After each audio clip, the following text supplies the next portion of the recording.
बात करते हैं क्वेश्चन नंबर 6 की।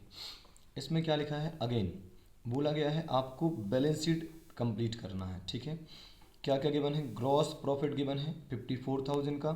Share holders fund, share holders fund आपको याद होगा इक्विटी का ही दूसरा नाम है ना। इसके अंदर क्या क्या आता था, अगर आपको याद हो तो equity share capital plus reserve and surplus और plus preference share capital minus accumulated losses, जो कि कभी गिवन नहीं होते हैं अपने लिए तो क्वेश्चंस में, है ना। ग्रॉस प्रॉफिट मार्जिन कितना है, 20%। ग्रॉस प्रॉफिट मार्जिन मतलब gross profit ratio. Credit sales to total sales 80%, इसका मतलब टोटल सेल का 80% उधार बेचते हैं।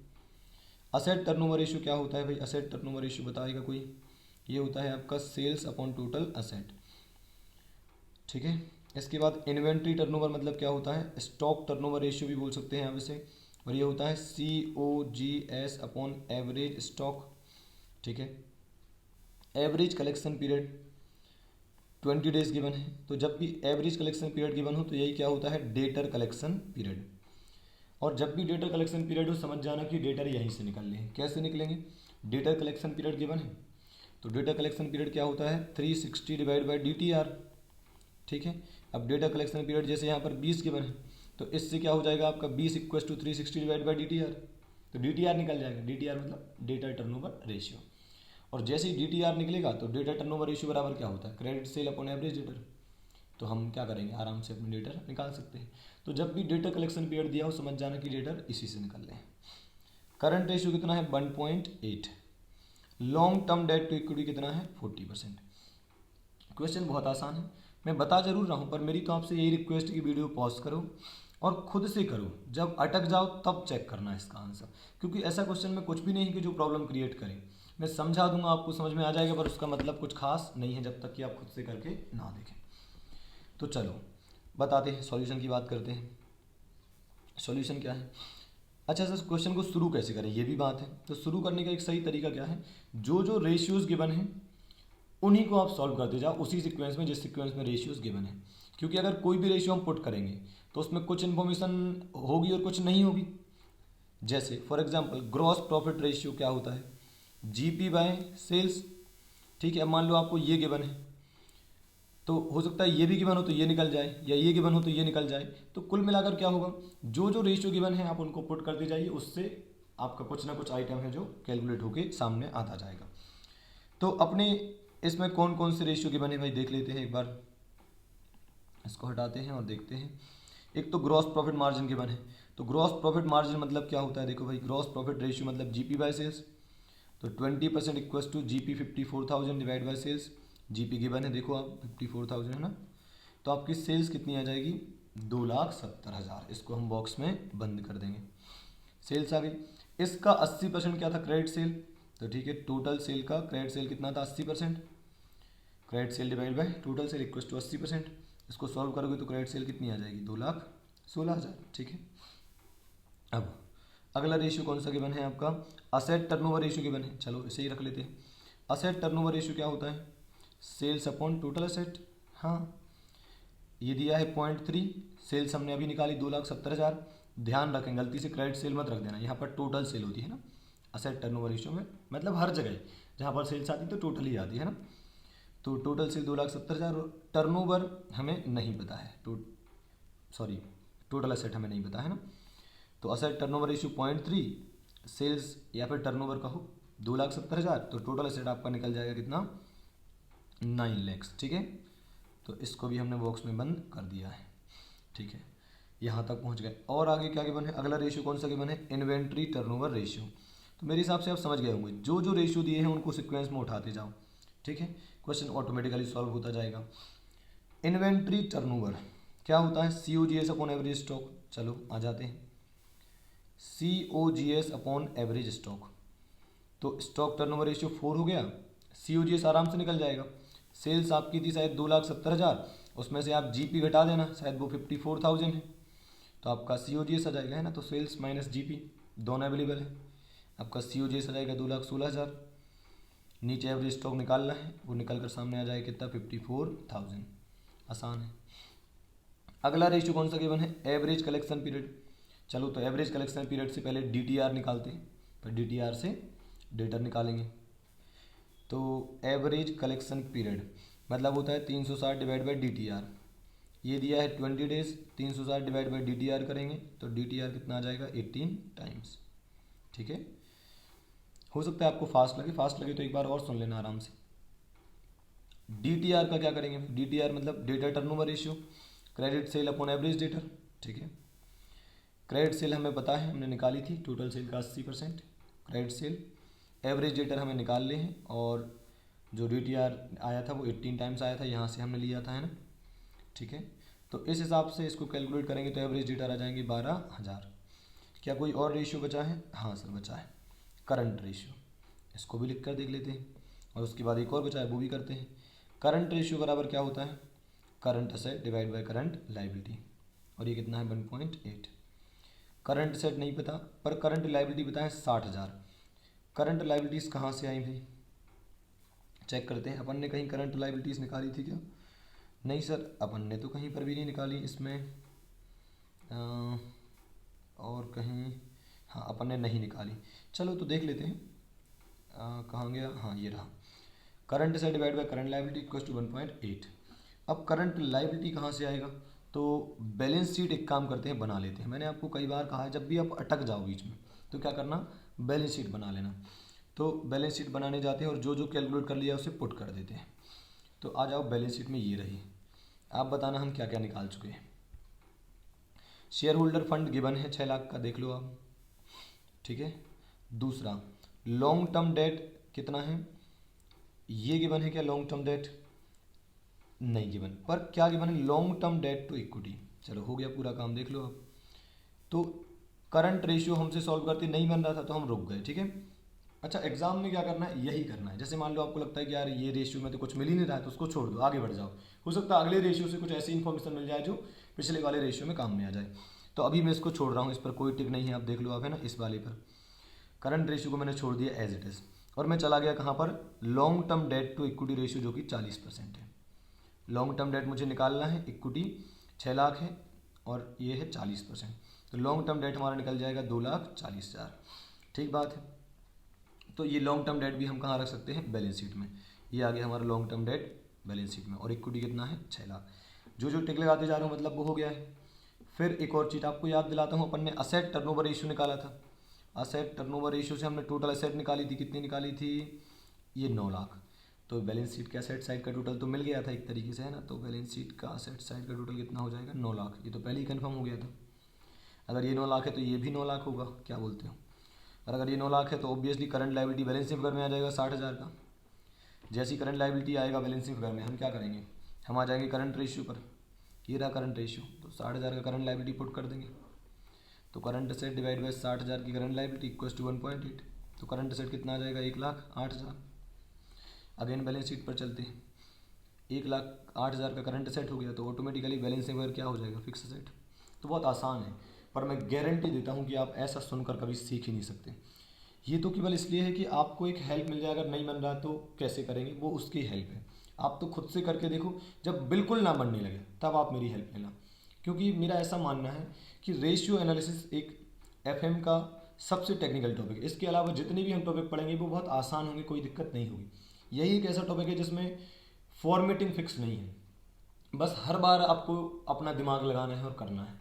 अदर चैप्टर आप देखना है एफएम के, एकदम सिंपल सिंपल सब फॉर्मेटिंग वही वही बार बार करते रहना है, बहुत आसानी से हो जाएंगे, है ना। ठीक है, तो अब बात करते हैं क्वेश्चन नंबर 7 की। और इस क्वेश्चन के बाद आपको क्वेश्चन नंबर 20 है जो होमवर्क में करना है, तो इसी के जैसा है थोड़ा, है ना। तो चलो देखते हैं। अच्छा, क्वेश्चन पढ़ने के पहले एक बार रिक्वायरमेंट देख लेते हैं, पूछा क्या गया है। आपको ये 4 रेशियो निकालने हैं, नेट प्रॉफिट मार्जिन मतलब net profit ratio, return on asset, asset turnover और रिटर्न ऑन इक्विटी।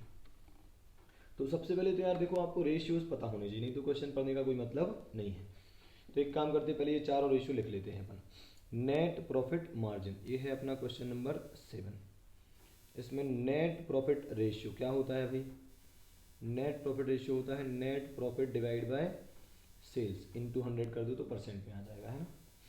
ठीक है साहब। दूसरा उन्होंने क्या पूछा है, return on asset, return on asset मतलब होता है PAT अपॉन टोटल एसेट। अच्छा एक और बात है, कई बार आपको ना अलग फॉर्मूले किताब में दिखाई देंगे, जैसे कि हो सकता है पैट की जगह उन्होंने लिखा हो EBIT इंटू 1 - T, या फिर PAT प्लस इंटरेस्ट, तो वो सब अलाउ हो। उन्होंने खुद ही बोला है कि ये तीन में से आप कोई भी लगा सकते हो, है ना।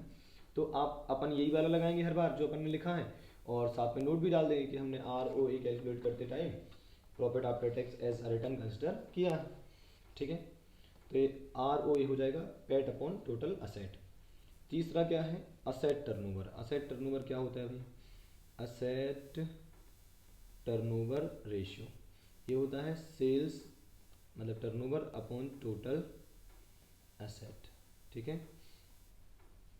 और return on equity, return on equity क्या होता है, PAT अपॉन इक्विटी।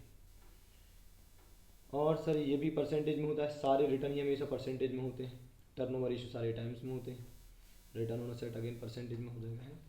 तो ये तो हो गया फॉर्मूले। अब बात करते हैं क्वेश्चन में क्या दिया है ना, तो उसकी वर्किंग अपन अलग से कर देंगे। यहाँ वर्किंग नोट लिख देते हैं, वर्किंग नोट, ठीक है साहब। चलो अब पढ़ते हैं क्वेश्चन, क्या क्या बने।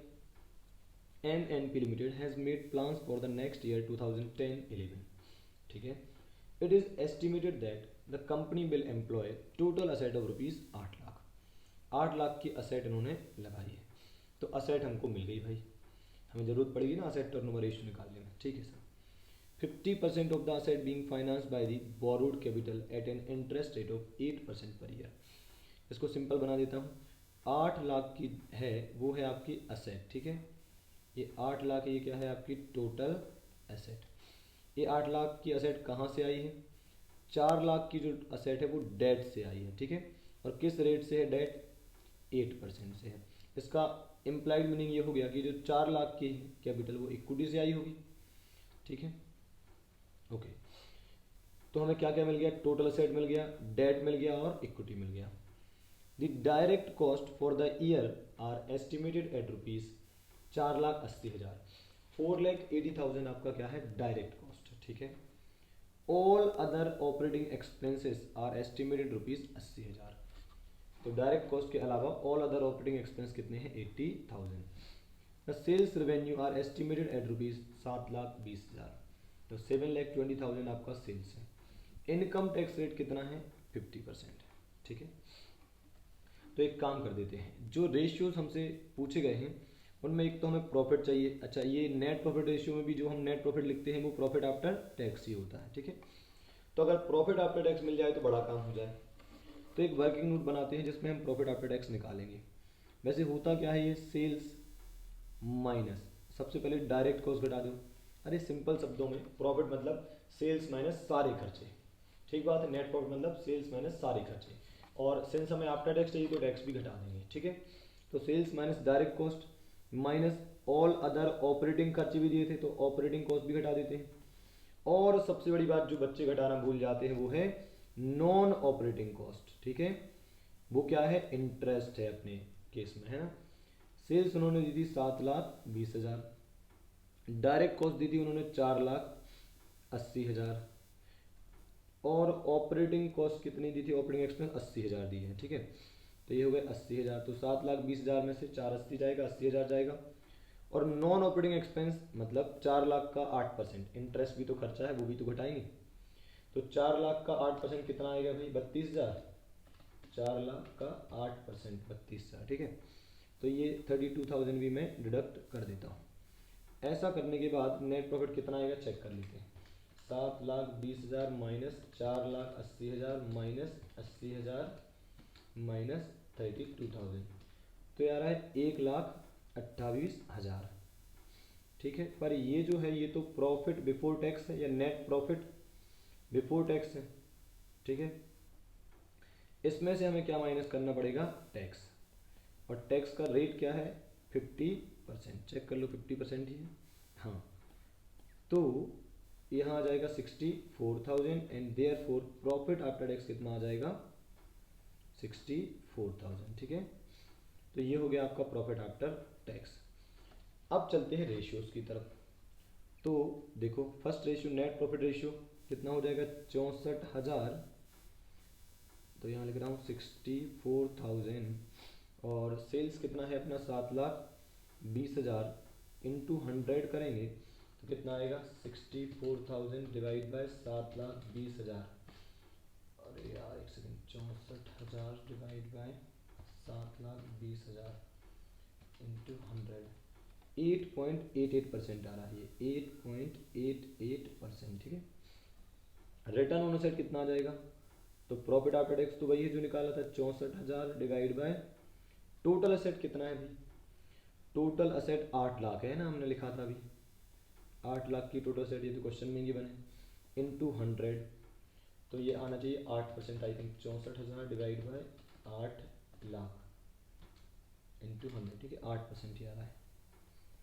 और फिर बात कर लेते हैं आपके एसेट टर्नओवर रेशियो की, तो सेल्स है हमारा 7,20,000 और टोटल एसेट है हमारा 8 लाख, है ना, और ये तो टाइम्स में ही होता है, तो इक्वल टू में कितना आ जाएगा 7,20,000 डिवाइड बाय 8 लाख, ये आएगा 0.9 टाइम्स, ठीक है। फाइनली रिटर्न ऑन इक्विटी कितना आ जाएगा, पैट है आपका 64,000 और इक्विटी कितना था 8 लाख की एसेट में से 4 लाख का डेट से उठाया था, मतलब बचा हुआ 4 लाख कहाँ से उठाया था, इक्विटी से उठाया था, तो ये आना चाहिए कितना 4% आना चाहिए, आराम चेक करते हैं, 64,000 divide by 4 lakh into 100, 16%, sorry ये 4 लाख का 64,000 16% है ना, ओके। तो ये हो गए हमारे चारों रेशियो, तो हमेशा पहले आपको रेशियोज पता होना चाहिए, उसके बाद ही आप स्टार्ट कर पाएंगे, है ना, और जो भी अदरवाइज लगे वो वर्किंग नोट में लिख देना, ठीक है। करते हैं क्वेश्चन नंबर 11 की, देखते हैं क्वेश्चन 11 में क्या है। रिक्वायरमेंट पहले पढ़ देते हैं, रिक्वायरमेंट है आपको ट्रेडिंग अकाउंट बनाना है और P&L अकाउंट बनाना है, ठीक है साहब। इक्विटी शेयर कैपिटल 25 लाख है, क्लोजिंग स्टॉक 6 लाख है, स्टॉक टर्नओवर रेशियो 5 टाइम्स है। आपको पता है स्टॉक टर्नओवर रेशियो क्या होता है, COGS अपॉन एवरेज स्टॉक, ठीक है। हालांकि स्टॉक तो हमारे पास अवेलेबल है पर वो क्लोजिंग स्टॉक है, तो अभी डायरेक्टली अपन ये अज्यूम नहीं कर सकते कि यार क्लोजिंग और एवरेज सेम होगा, है ना, जब तक कि पूरा क्वेश्चन अपन अच्छे से नहीं पढ़ लेते। तो स्टॉक टर्नओवर रेशियो गिवन है, ग्रॉस प्रॉफिट परसेंटेज गिवन है, नेट प्रॉफिट रेशियो गिवन है, और net profit divide by capital वाला जो है वो गिवन है 1/4, मतलब 25% है एक तरीके से, है ना। तो चलो इसको सॉल्व करते हैं, हमें ट्रेडिंग P&L बनाना है, कहाँ से स्टार्ट करें सर, ऑब्वियसली इन्हीं चारों रेशियो में से स्टार्ट करना पड़ेगा, है ना। तो जैसे क्वेश्चन नंबर 7 क्या है, कौन सा है, क्वेश्चन नंबर 11 है, ओके। क्वेश्चन नंबर 11 सबसे पहले मैं लिख देता हूँ stock turnover ratio. Stock turnover ratio ये होता है COGS अपॉन एवरेज स्टॉक। अधिकतर बच्चे एग्जाम में मेरे हिसाब से क्या करते होंगे कि ऐसे केस में वो क्या करेंगे, स्टॉक टर्नओवर रेशियो जैसे कितना गिवन है, ये गिवन है आपको 5 टाइम्स, तो बच्चे पता है क्या करेंगे, या 5 लिखेंगे और क्लोजिंग स्टॉक को एवरेज स्टॉक लिख देंगे। देखो ऐसा कर तो सकते हो लेकिन अभी नहीं कर सकते हो, अगर आपके पास कोई वैलिड तरीका अवेलेबल है तो पहले वो लगाओ, अगर कोई तरीका ना बचे तो फिर आप ऐसा मान लो कि क्लोजिंग ही एवरेज होगा और आप आगे बढ़ जाओ, है ना। तो फिलहाल तो मैं इसे स्किप कर रहा हूँ, अगर कहीं से भी क्वेश्चन शुरू नहीं होगा तो हम यहीं से करेंगे फिर, ठीक है। तो ये हो गई हमारी पहली बात, ये वर्किंग है हमारी, है ना। फिर और आगे चलते हैं और हम दूसरी बात करते हैं। आगे है हमारा GP परसेंट। GP परसेंट क्या होता है, GP बाय सेल्स इंटू 100, ना तो GP अवेलेबल है ना सेल्स अवेलेबल है, छोड़ो इसको भी भूल जाते हैं। तीसरा पॉइंट क्या है, net profit ratio. Net profit ratio ये क्या होता है, net profit divide by sales, ना तो सेल्स अवेलेबल है ना ही नेट प्रॉफिट अवेलेबल है, ठीक है, इसको भी भूल जाते हैं। फोर्थ पॉइंट की बात करते हैं, और क्या है, net profit divide by capital. Net profit divide by capital ये कितना गिवन है भाई, 1/4 कहो या 25% कहो, ये गिवन है। तो क्या कैपिटल हमें गिवन है, हाँ सर ये गिवन है, इक्विटी शेयर कैपिटल 25 लाख। तो net profit divide by 25 lakh equals to 25%, therefore net profit बराबर कितना आएगा, 25 लाख का 25% ये आएगा 6,25,000, ठीक है। तो 6,25,000 क्या आ गया आपका नेट प्रॉफिट। अब देखना आप क्वेश्चन अपने आप सॉल्व होता चला जाएगा, ठीक है। तो कैसे सॉल्व होता चला जाएगा देखते हैं। नेट प्रॉफिट, हमें ऊपर वाले रेशियो में नेट प्रॉफिट चाहिए था। चलो तो एक काम करते हैं, नेट प्रॉफिट हमारा कितना आया है 6,25,000, तो यहाँ लिख देता हूँ 6,25,000। सेल्स मुझे नहीं पता है, और ये रेशियो कितना गिवन है क्वेश्चन में, ये गिवन है में 20%, तो ये 20% यहाँ लिख देंगे। देयरफॉर सेल्स बराबर कितना आएगा 6,25,000 डिवाइड बाय 20%, तो 6,25,000 डिवाइड बाय 20%, ये आ रहा है 31,25,000। ठीक बात है, तो सेल्स भी आ चुकी है। अब देखो क्या ऊपर वाले रेशियोज में सेल्स काम में आ सकती है? हाँ सर, सेल्स है 31,25,000, ठीक है, और जीपी हमें नहीं पता है, लेकिन जीपी परसेंट पता है, और वो कितना है 25%, तो हमारा जीपी भी निकल जाएगा। देयरफॉर जीपी इक्वल टू कितना हो जाएगा 31,25,000 का 25%, ये आ रहा है 7,81,250। और अगर जीपी ये आ रहा है तो सेल्स माइनस अगर अपन जीपी करते हैं तो सीओजीएस भी आ जाएगा। कितना आएगा, चलो वो भी कर ही लेते हैं। तो सेल्स कितनी थी अपनी 31,25,000 माइनस 7,81,250, ये आ रहा है। देयरफॉर COGS इक्वल टू 23,43,750, ये हमारा हो जाएगा COGS। क्या COGS से हम कुछ कर सकते हैं? हाँ सर, स्टॉक टर्नओवर रेशियो में हम COGS की जगह कितना रख देंगे 23,43,750, 23,43,750। तो इस क्वेश्चन को कराने का मकसद यही था कि अधिकतर बच्चे क्या करते हैं, जल्दी से स्टार्ट कर देते हैं या ज्यूम करके कि भाई कुछ और इन्फॉर्मेशन अवेलेबल नहीं है। तो अभी अपन ने जिस तरीके से क्वेश्चन करा उसमें कुछ भी एज्यूम नहीं करा, पर अगर हम पॉइंट नंबर 1 से स्टार्ट करते तो हम ये एज्यूम कर लेते कि भाई क्लोजिंग स्टॉक और एवरेज स्टॉक बराबर है। अब हमने बिना एज्यूम करे करा तो भी आराम से हो गया, तो मतलब ये वाला तरीका सही है ना। तो यहाँ एवरेज स्टॉक कितना आ जाएगा अभी देखते हैं, ये आ जाएगा 23,43,750 डिवाइड बाय 5, ये आएगा 468,750। ठीक है, तो हमने सब कुछ सारे रेशियो यूज़ कर लिए। अब ये जो एवरेज स्टॉक है इससे कुछ हो सकता है, क्या हो सकता है सर? देखो 5वीं बात आपको बताता हूँ, 5वां वर्किंग नोट, आपका एवरेज स्टॉक बराबर क्या होता है opening stock plus closing stock divide by 2। Average कितना आया है अपना 4,68,750 आया है, ठीक है, और ओपनिंग कितना है नहीं पता, पर क्लोजिंग गिवन है 6 लाख डिवाइड बाय 2। इसको सॉल्व करिए आप, तो ये क्रॉस मल्टीप्लाई हो जाएगा, और इस पूरे को सॉल्व जब आप करेंगे तो आपका ओपनिंग स्टॉक कितना आएगा, जल्दी से करके मुझे बताइए कितना आएगा। ये आएगा 3,37,500, तो ओपनिंग स्टॉक भी आ गया। ठीक है, सारी चीज़ें ऑलमोस्ट हमने निकाल दी हैं। अब चलते हैं ट्रेडिंग P&L बनाने। ट्रेडिंग P&L कैसे बनाते हैं भाई, पहली बात कर लेते हैं ट्रेडिंग अकाउंट की। ट्रेडिंग अकाउंट, ठीक है, और ट्रेडिंग अकाउंट में क्या क्या आएगा देख लेते हैं। ओपनिंग स्टॉक हमारे पास अवेलेबल है क्या? हाँ सर अवेलेबल है, 3,37,500। और हमारे पास क्या अवेलेबल है, सेल्स अवेलेबल है। हाँ सर, कितना है 31,25,000। और क्लोजिंग स्टॉक कितना गिवन है 6 लाख, ठीक है, तो ये भी हमने लिख दिया। इसके अलावा जीपी भी गिवन है, कितना गिवन है भाई, ये है 7,81,250, ये हमने निकाला था, है ना।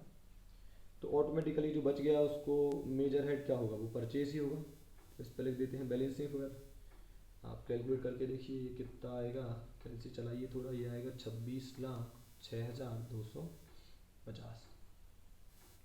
इनका टोटल आप यहाँ पर कर दीजिए तो ट्रेडिंग अकाउंट ख़त्म हो जाएगा, है ना। इसके जस्ट नीचे हम क्या करेंगे, P&L अकाउंट बना देंगे। और P&L अकाउंट अगेन कैसे बनेगा, ये रहा आपका P&L अकाउंट, ठीक है। मैं एकदम प्रॉपर फॉर्मेटिंग नहीं कर रहा हूँ, डायरेक्ट बताते जा रहा हूँ। तो जीपी आपका ये आ गया 7,81,250, ठीक है। और नेट प्रॉफिट क्वेश्चन में निकाला था हमने 6,25,000। तो ये जो हो जाएंगे मिसलेनियस एक्सपेंस कहिए या फिर इनडायरेक्ट एक्सपेंस कहिए, P&L में जो एक्सपेंस आते हैं वो इनडायरेक्ट एक्सपेंस ही होते हैं। और यहाँ बैलेंस शीट फिगर लिख देंगे हम। तो ये कितना आएगा, 1,56,250 आ रहा है, ठीक है। और इसको आप क्या कर देना, टोटल कर देना, तो ये ख़त्म हो जाएगा, है ना। तो आसान है, कोई दिक्कत नहीं है। तो ये हमारा क्वेश्चन ख़त्म होता है।